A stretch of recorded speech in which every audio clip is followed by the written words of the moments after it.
मस्जिद खदीम में अल्हम्दुलिल्लाह जुम्मे की नमाज पढ़ने का मौका मिला। वहां पर हजरत क़िबला मौलाना ने यह अपील की कि सेकुलर पार्टियों को वोट दो, सेकुलरिज्म को जिंदा रखो। मैं पूछना चाह रहा हूं, 2018 में रमजान के महीने में एक बच्चा था जुनैद, हाफिज जुनैद, 18-17 साल का बच्चा दिल्ली से नए कपड़े लेकर अपने घर को हरियाणा में जा रहा था तो भरी ट्रेन में जुनैद को चाकू से मारा गया। चलती हुई ट्रेन में जुनैद को मारा गया। कोई उठ के जुनैद को बचाने को नहीं आया, कोई नहीं आया। सब देखते रहे, चाकुआं पड़ते रहे, वार पड़ता रहा। प्लेटफॉर्म आया, ट्रेन रुकी तो उसका भाई अपने जख्मी भाई को उठाकर प्लेटफॉर्म पर उठाता है और कहता है कि कोई मदद करेगा मेरे भाई को, क्योंकि 50 सीढ़ियां चढ़ के दूसरी जगह उतारना है। कोई नहीं आया। यह सेकुलरिज्म है। मैं अपने बच्चे को उठाता हूं, अपने भाई को, अपने बेटे को, और 50 सीढ़ियां चढ़कर 50 सीढ़ियां उतरकर पुकारता हूं कि भाई को एंबुलेंस लाओ, मेरा भाई मर जाएगा, मेरा भाई मर गया, मेरा बेटा मर गया। सेकुलरिज्म जिंदाबाद। यह सेकुलरिज्म है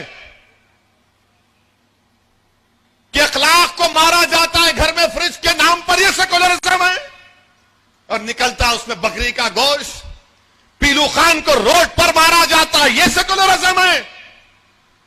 रकबर खान को कुल्हाड़ी से मारकर वीडियो निकाला जाता है। यह सेकुलरिज्म है।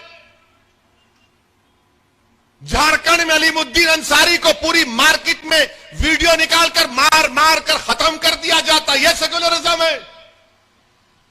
कहां है सेकुलरिज्म, मुझे बताओ। हां, सेकुलरिज्म है भारत के कॉन्स्टिट्यूशन में और रहेगा। मैं इस पॉलिटिकल सेकुलरिज्म के खिलाफ था और रहूंगा। कोई आके बोलेगा ये सेकुलर, कहां है सेकुलरिज्म? अगर सेकुलरिज्म होता तो मेरी जब मस्जिद शहीद हो रही थी कोई सामने आता, कोई नहीं आया। सेकुलरिज्म है ना।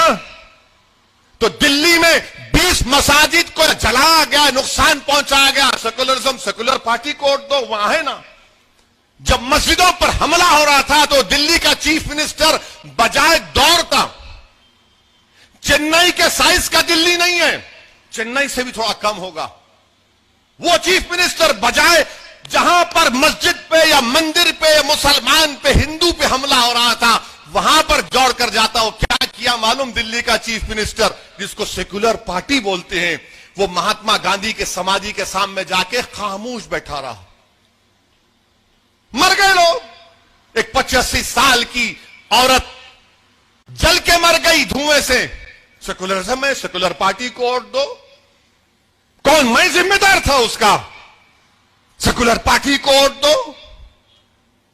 दिल्ली, बंबई, गुजरात के पूरे वाकयात आपके सामने।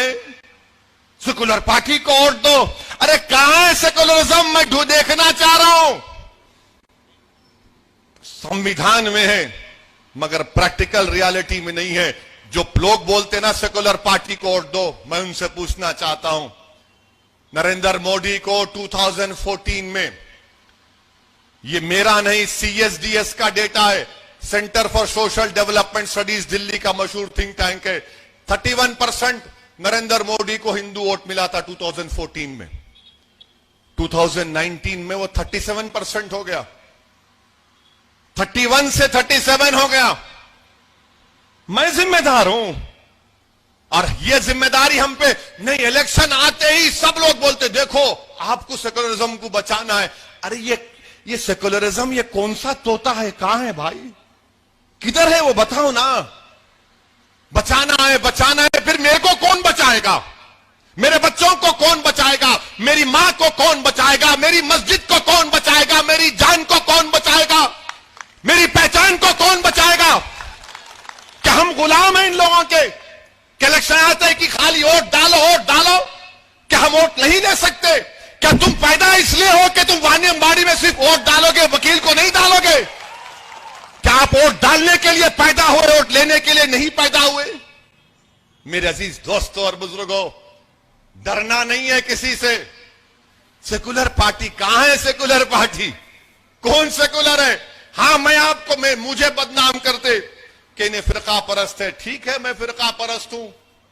अगर मजलूम अवाम के लिए लड़ना, संविधान में, कॉन्स्टिट्यूशन में जिसका राइट है उसके लिए लड़ना अगर कम्युनलिज्म है और उसको फिरका परस्ती कहते हैं तो भाई मुझे अपनी फिरका परस्ती पे फख्र है। मुझे गालियां देते हैं कांग्रेस के लोग, बोलते हैं दल्लाल है। वो बंगाल की चीफ मिनिस्टर बोलती मैं पैसे ले लिया। अरे भाई कुछ भी होगा, मेरे दिल का हाल अल्लाह जानने वाला है, तुम नहीं होते। मैं क्या हूं मेरा रब जानता है, क्योंकि मुझे मालूम कि मैं और वकील जब मरकर जाएंगे तो हमको हमारे अमाल का हिसाब देना है। मैं किसी नाम निहाद इन लोगों को जवाब दे नहीं हूं, मैं ना जवाब नहीं दूंगा इनको। मेरे अमाल का हिसाब मेरा रब लेगा।